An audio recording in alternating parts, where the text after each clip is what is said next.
Hey, what's going on YouTube? This is your girl Kendra D. And I wanted to stop and talk to y'all for a second about being in your feelings about information that is given to you, even if that information is not being given to you in a very soft or what you would perceive a palatable manner. And this was sort of inspired by some conversations that happened on a panel in which I was a part of, and a chat room that I was a part of as well.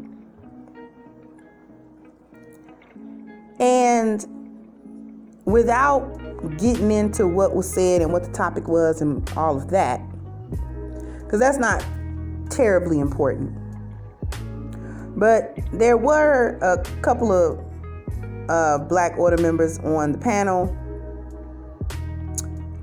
One of them male. And he was talking and he was disseminating information, but he was being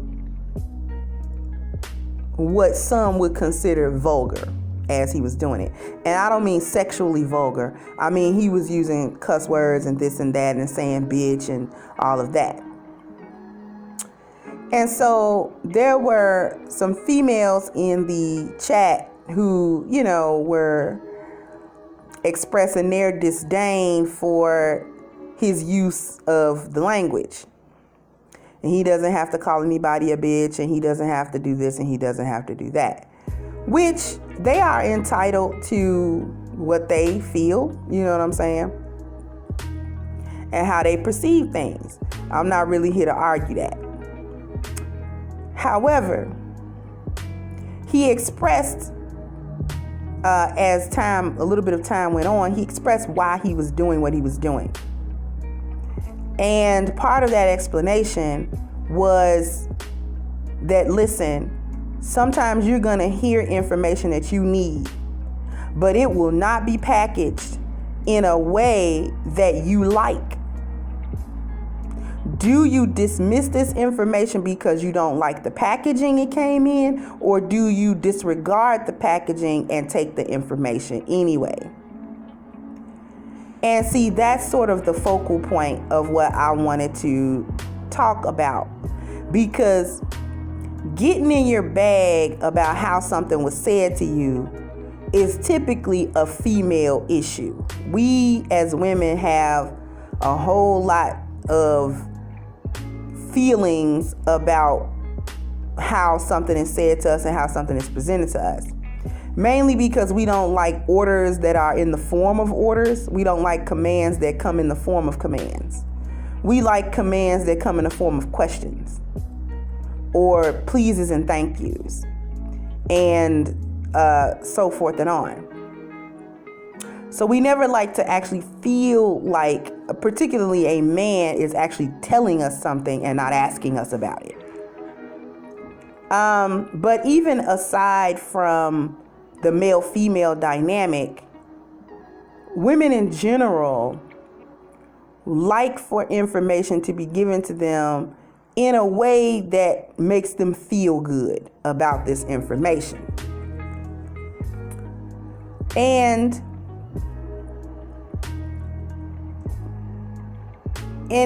whenever they run into a situation where someone is disseminating information to them and it may not come in the package that we would have liked or that we think is necessary, many times we will dismiss what is said, and we'll say that I can't listen to anything that you're saying because of the way you're saying it.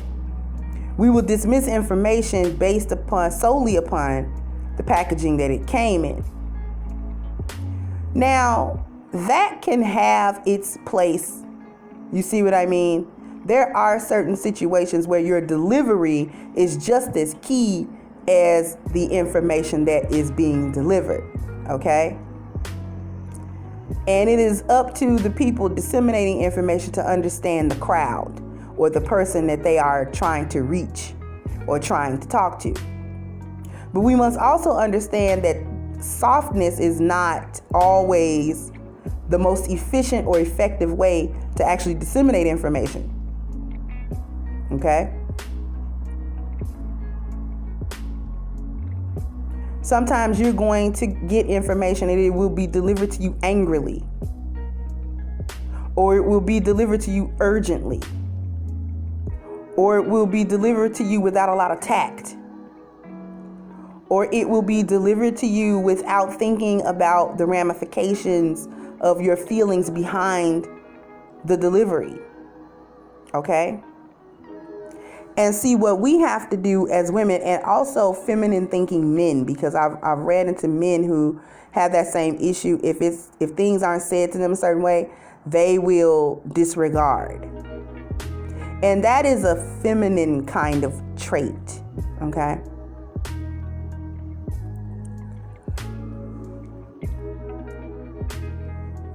And so what we have to do as women, and anybody that kind of falls into this category, is we need the ability to divorce our emotions about the vehicle that the information comes in versus the quality of that information. Is this information even necessary? Because I'll tell you what, for as much as being talked about, well, the men shouldn't say words like this and they shouldn't talk in tones like this. You know, when they're talking softly, you don't listen to that either. Let's just keep things a buck. You don't listen to the message no matter how it's delivered if you don't want to listen to that message. And for the longest, black women have not been wanting to listen to no message that a black man has, regardless of what type of message that is. Okay?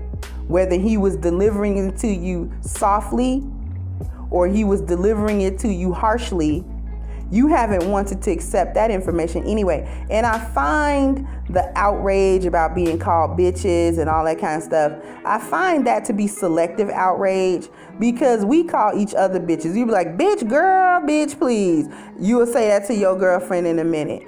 You don't have the same visceral reaction to movies that have that language in regards to women, or music that you listen to that has that language in regards to women.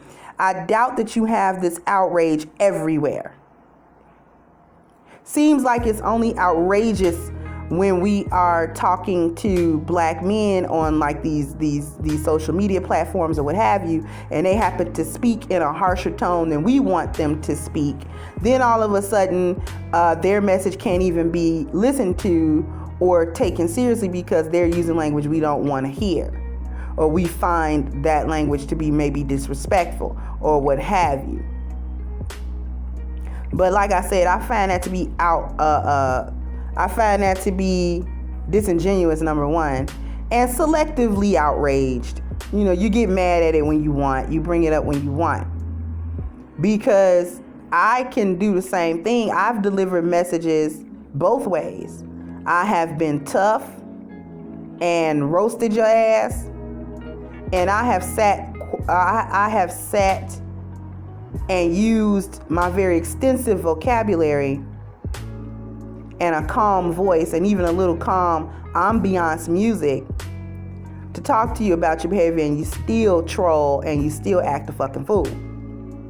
So the reality is you don't want to listen to any information or any message or any critique that you don't like, regardless of how it is given to you, which is why I don't care how I give it to you. Not really.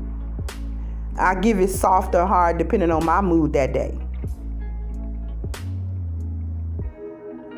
You feel me? And the men feel the same way. And especially when you are the woman who is coming into male-dominated spaces, you actually have to have a thicker skin to deal with men. Because when you're dealing with men that aren't simps and aren't trying to figure out how they can kiss your ass and all of that, you have to develop a tough skin, because they're going to say shit, especially among themselves. If you happen to be in earshot, then oh well. And they're going to say things among themselves that are going to be like, oh my God, and your little sensibilities might be offended.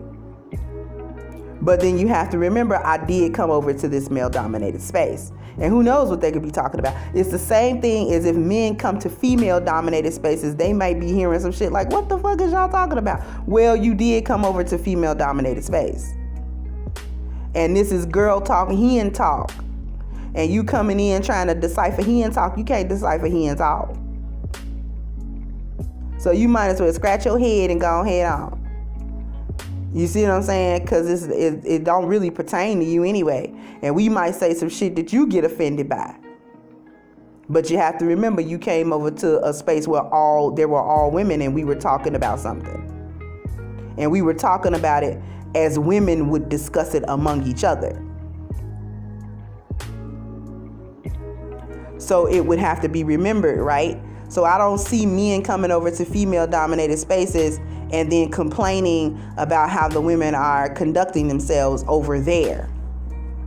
I usually find that women like to come to male-dominated spaces and then dictate how things are being said and how the language and the tone and the, or whatever. So just remember that next time you run into a panel that has all men on there and you want to be the woman that jumps on the panel, you have to remember that they might say some shit that rub you the wrong way. And it's gotta roll off your back. You know what I'm saying? It's gotta roll off your back. You can't take it to heart and take it personally and take it, all kinds of different ways and feel some type of way. You have to just let it go. That's why a lot of times I won't join a panel. I may have something to add to that conversation, but I don't always have to join a panel, especially when the men are kind of passionate about what they're saying and they're kind of getting at each other a little bit, and one of them got a point and the other one got a point and this and that, and they really kind of debating back and forth. I don't jump on that panel because my feelings are liable to get hurt. They could. And then sometimes it's just, these are the men talking. Let them talk. You don't always have to be included in a panel. Just because they would welcome you to the panel doesn't mean you have to always come on there. You see, so you have to remember where you are, especially in these YouTube streets and in these social media streets. You have to remember, women a lot of times like to dictate and control the conversation. But you can't control the conversation. You feel me? This is why a lot of times you have to be quiet, because you can't control that conversation. All right, I'm out.